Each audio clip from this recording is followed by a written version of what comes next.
Merci pour tous ceux qui se sont déjà abonnés à notre chaîne YouTube, qui ont aimé notre vidéo, qui ont laissé les commentaires et qui ont partagé nos vidéos pour les autres. Je suis en train de vous préparer un documentaire qui sera divisé en 15 épisodes. Je vous prie de continuer à nous suivre dès le premier épisode jusqu'à la fin. Je vais vous introduire tous ces 15 épisodes que nous allons développer prochainement. Ici, nous allons vous dévoiler les secrets et la vérité que l'école nous a cachés. Nous entamons un moment crucial d'apprendre. Il fut un temps, bien avant à l'école où le savoir se transmettait auprès des femmes, à l'ombre des arbres ou dans les gestes des anciens. L'école telle que nous les connaissons aujourd'hui n'est pas née des hasards, mais d'un choix. Un choix qui allait changer le cours de l'humanité. N'oubliez pas de vous abonner, aimer la vidéo, partager aux autres et laisser vos commentaires pour que vous ne puissiez pas rater les prochaines vidéos. Pourtant, dans ce système censé éclairer, certains esprits se sont retrouvés dans des penseurs comme Ivan Nietzsche ont osé dire que l'école confisque le savoir pour le rendre inaccessible sans zèle. Mais pour moi, je suis ici, non pour juger, mais pour comprendre. Et toi, derrière ton écran, es-tu prêt à questionner ce que tu crois savoir sur l'éducation? Le premier épisode. Avant l'école. Car le savoir naissait de l'expérience. Bien avant les tableaux noirs et les cahiers, les peuples apprenaient en vivant. Chaque arbre, chaque rivière, chaque ancien était un livre ouvert. L'anthropologue Margaret Mead disait: les sociétés sans écriture n'étaient pas sans savoir. Mais pour moi, je pense que nous avons peut-être oublié de dire vraiment la connaissance. Le deuxième épisode, nous allons développer les premiers sages, c'est-à-dire ceux qui ont découvert l'école. L'école n'est pas née par la magie. Elle est fille conçue, pensée, parfois imposée. Des civilisations comme l'Égypte et la Grèce ou la Chine ont structuré le savoir. Confucius disait: étudier sans réfléchir est vain, mais réfléchir sans étudier est dangereux. Mais alors, à qui profitait vraiment cette structuration du savoir? L'épisode 3, nous allons développer la mission cachée de l'école. Pourquoi l'école a été créée? Derrière les murs de pierre et les legs, il y avait des intentions, former des citoyens ou des serviteurs du système. John Taylor Gatto, éducateur américain, affirmait: l'école nous apprend à nous soumettre, à penser. Mais pour moi, je m'interroge. Est-ce que l'éducation est un outil de liberté ou bien de contrôle? Quatrième épisode. L'école et le progrès. Une histoire de développement. Oui, l'école a propulsé des nations. Médecine, sciences, technologie, autant de fruits recueillis sur l'arbre du savoir. Le philosophe Kant écrivait: l'homme ne peut devenir homme que par l'éducation. Mais tous les peuples ont-ils récolté ces fruits de la même manière? C'est une question qu'on peut se poser. 5e épisode. Les ondes du système, par les coordonnées, un outil de contrôle. Dans les couloirs d'apparente liberté, certains entendent des chaînes invisibles pour l'offrir dénoncer la pédagogie de l'opprimé, où l'élève est un respire vide à remplir par une forme à aligner. Et pour moi, je vous demande où commence la liberté intellectuelle et où finit-elle? Le 6e épisode, à l'Afrique et l'école. Une rencontre tardivement marquante. L'Afrique connaissait déjà ses propres formes d'éducation orale, communautaire, profonde, puis vint l'école coloniale. Chacun en Diop nous rappelait que l'Afrique a été éduquée pour servir, non pour diriger.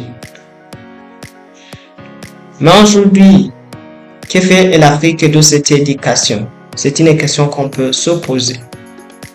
Le 7e épisode. L'école en Afrique est-elle une bénédiction ou une malédiction? Certains voient dans l'école la clé du progrès, d'autres une illusion soigneusement emballée. Frantz Fanon écrivait: le colonisé est un produit de l'école du Coran, mais pour moi, je crois que le temps est venu de redéfinir ce que signifie apprendre sur le continent africain. 8e épisode. Un savoir à mutation, évolution de l'éducation à travers les siècles. Du papyrus aux tablettes numériques, l'école a évolué, mais a-t-elle changé dans son naissance? C'est une question qu'on peut se poser. Nelson Mandela disait: l'éducation est l'arme la plus puissante pour changer le monde. Mais une question se pose: est-ce que si cette arme était rouillée? À l'épisode numéro 9, nous allons lire les continents qui ont gagné le prix, c'est-à-dire les continents du savoir, grâce à l'école. L'Europe, l'Asie et l'Amérique du Nord ont transformé le savoir en pouvoir. Mais une question qu'on peut se poser: à quel prix et avec quelle responsabilité envers le reste du monde? Mais pour moi, je m'invite à observer non pas ce qui a été appris, mais ce qui a été oublié. 10e épisode. Un continent riche, un peuple pauvre, le paradoxe Afrique. Des mines d'or, des diamants, et pourtant, des esprits parfois enchaînés par des systèmes éducatifs obsolètes. L'économiste Dambisa Moyo disait: l'aide n'a pas sorti l'Afrique de la pauvreté, elle est là maintenue dépendante. Et une question qu'on peut se poser: est-ce que l'éducation ne joue pas un rôle dans ce piège silencieux? C'est ce que nous allons découvrir dans le développement. 11e épisode. L'éducation moderne. Une question aussi qu'on peut se poser: est-ce que cette éducation est structurée au service de qui? On parle de réforme, de modernité, mais qui décide de ce qui est moderne?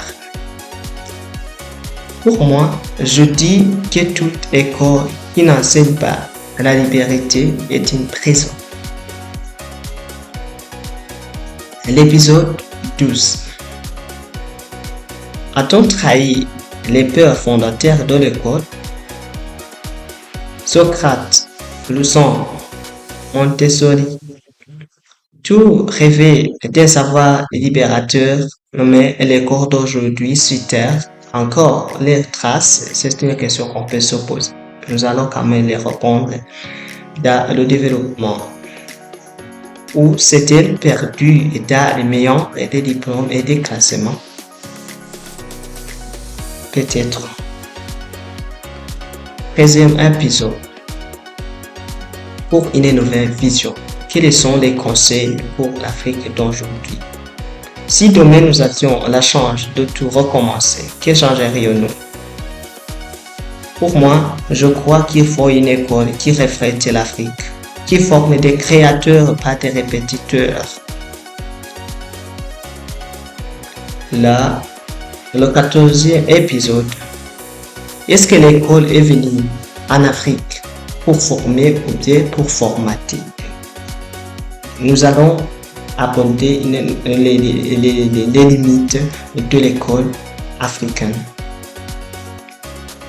Oui, on forme, mais formez-vous vraiment pour affronter la réalité? Est-ce que ce sont des autres questions qu'on peut se poser? Nous allons les répondre pendant le développement. Est-ce que autre question qu'on peut se poser, l'école doit-elle nous ressembler ou devons-nous continuer à nous ressembler? 15e épisode. Nous allons repenser l'éducation pour l'Afrique de demain, c'est-à-dire vers une renaissance. Voici venu le moment de rêver à haute voix, d'oser imaginer une école où chaque enfant africain est porteur de solutions. Et toi, que proposes-tu pour la prochaine génération?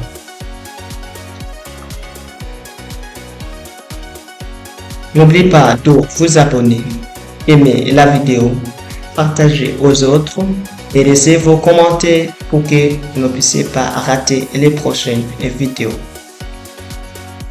L'école a été à la fois un outil d'émancipation et de contrôle. Si elle a permis de former des esprits brillants, elle a aussi produit des générations formatées. Des penseurs comme pour le frère ou chacun Anta Diop ont montré que l'éducation reflète les valeurs et les intérêts de la société qu'il a créée. En Afrique, malgré la présence massive des écoles, le système reste souvent déconnecté des réalités locales. Le continent attend encore une école qui le valorise, qui parle ses langues et développe une créativité autonome. Je vous invite à réfléchir. Est-ce que le vrai savoir ne réside pas dans la capacité à remettre en question ce que nous enseigne?